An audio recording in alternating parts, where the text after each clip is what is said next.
Quelqu'un m'a posé la question suivante. Peut-on souhaiter joyeux Noël à des clients non juifs ou cela est-il interdit, sachant que Noël a perdu sa connotation religieuse au fil du temps? C'est une excellente question et la réponse est très simple. Mais pour la comprendre, cela va nécessiter qu'on y aille par étapes. Tout commence par le passage talmudique que j'affiche à votre écran qui apparaît dans la Maserhet Gittin au DAF 62a, qui rapporte une baraïta selon laquelle Lo yikanes avam levefo shel goy beyom ezo wa yiten lo shalom mesao bashuk nofen lo besafa rafa ovchovev roche. Il est dit là-bas que un homme n'entrera pas dans la maison d'un goy le jour de sa fête païenne et ne lui adressera pas un shalom. Mais s'il l'a croisé au marché, il pourra lui adresser un shalom d'une voix faible et avec gravité. Ce passage talmudique est repris quasiment mot pour mot, aussi bien dans le Mishneh Torah du Rambam Zer Tzadik Livracha au Ilkof Avodah Zara au chapitre 10, la halakha numéro 5, que dans le Shulchan Aruch de Rabbi Yosef Karo Zer Tzadik Livracha dans la partie Yoreh De'a au Siman 148, le sérif numéro 9. On apprend de cette halakha plusieurs choses. Et je vais la garder à l'écran pour qu'on puisse bien suivre. La première chose est que Lo yikanes avam levefo shel goy beyom evo.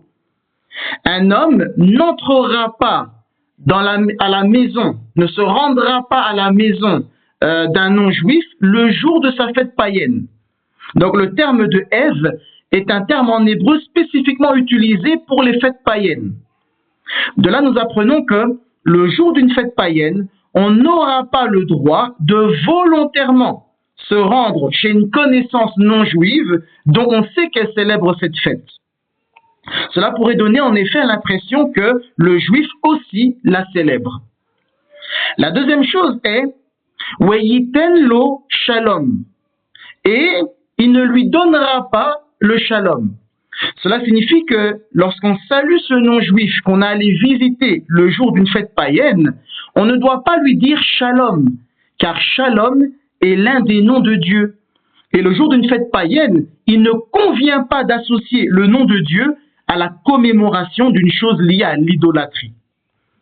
Les autres jours de l'année, il sera permis de dire shalom à un non-juif. C'est seulement le jour d'une fête païenne que cela est interdit. Ce jour-là, on saluera les non-juifs par d'autres expressions. La troisième chose est Mesao bashuk nofen lo besafa rafa ufchovev roche. Et s'il l'a croisé au marché, il lui donnera le shalom, mais avec une voix faible et avec un air de gravité. Tout ce que nous avions dit précédemment ne s'appliquait que dans le cas où le juif est activement allé visiter le non-juif. Mais dans le cas où le juif a croisé de façon fortuite un non-juif qu'il connaît et qu'il a l'habitude de saluer par un shalom, au point que s'il ne le faisait pas ce jour-là aussi, cela pourrait mettre mal à l'aise le non-juif et donner l'impression d'une impolitesse, le juif pourra alors le saluer par un shalom comme il le fait d'habitude.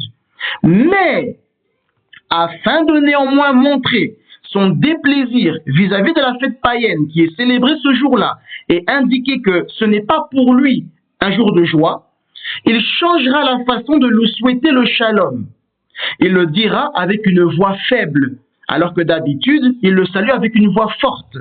Et il le fera avec un air grave, alors que d'habitude, il le salue avec un visage souriant.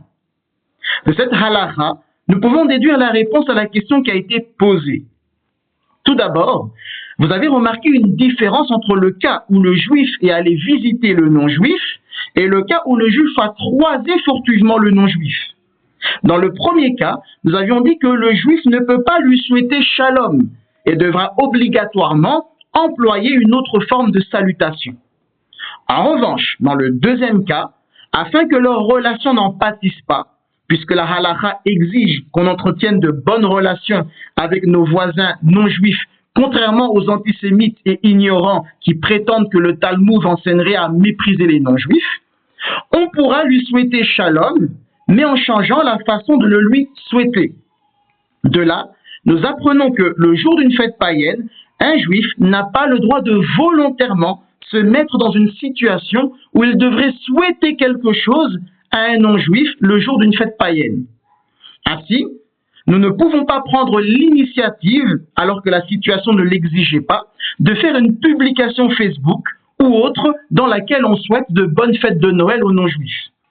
En revanche, si on s'est retrouvé dans une situation qui n'est pas à notre initiative, qui n'est pas de notre fait, comme par exemple un client ou un ami non-juif qui, lui, a pris l'initiative de nous souhaiter joyeux Noël, la politesse et la courtoisie exigées par la halakha veut qu'on leur souhaite également quelque chose en retour, afin de maintenir des relations apaisées avec les non-juifs.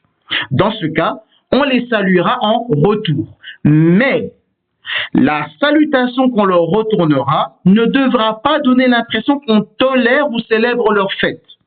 De ce fait, on devra modifier la réponse. On ne leur dira pas en retour « Joyeux Noël à vous aussi ». Mais on pourra leur répondre quelque chose de neutre, du genre « Puissiez-vous passer de bonnes fêtes » ou « Passez de bonnes fêtes ». Pourquoi il s'agit ici d'une allusion neutre? Tout simplement parce que les fêtes dont on parle ne sont pas spécifiées. Or, Hanouka tombe souvent dans les mêmes environs que la fête de Noël. Ainsi, quand on parle de bonnes fêtes, sans spécifier de quelle fête on parle, on peut très bien, nous, avoir à l'esprit les fêtes de Hanouka. Comme on n'a pas spécifié une fête en particulier, chacun verra dans le terme fête ce qu'il voudra voir. Et tout ceci ne s'applique que dans le cas où il existe la possibilité que ne pas répondre sera mal pris par le non-juif. Mais si on a la certitude que cela ne créera aucun problème, aucun ressentiment de ne pas répondre à ses souhaits ce jour-là, eh bien on n'y répondra pas. Dans le cas qui a été soumis dans la question, à savoir un client non juif qui entre dans le commerce d'un juif, il faut également prendre en considération un dernier point de halakha qui est rapporté dans le Talmud, à la même référence de la Masechet Gittin, ainsi que par le Rambam, à la même référence de Ilkof Avodah Zara, et par Rabbi Yosef Karo, dans le Siman 148 de la partie Yoredea, mais cette fois-ci au Sérif numéro 5. À savoir que si le juif sait que le non-juif en face de lui ne croit pas aux connotations religieuses de cette fête, mais qu'il ne considère cette fête que dans ses aspects séculiers, il n'y aura alors aucune interdiction de le souhaiter en premier, puissiez-vous passer de joyeuses fêtes. En revanche, si ce non-juif croit au contenu idolâtre de Noël, le juif ne doit pas prendre l'initiative de le souhaiter de joyeuses fêtes, mais ne le souhaitera que si le non-juif lui a souhaité joyeux Noël en premier, et que ne pas lui répondre pourrait être une cause d'inimitié. Dans ce cas, on lui répondra, mais d'une manière neutre, comme nous l'avons expliqué.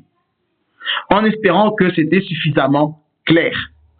Kol Tov, Hazak, Uvarour.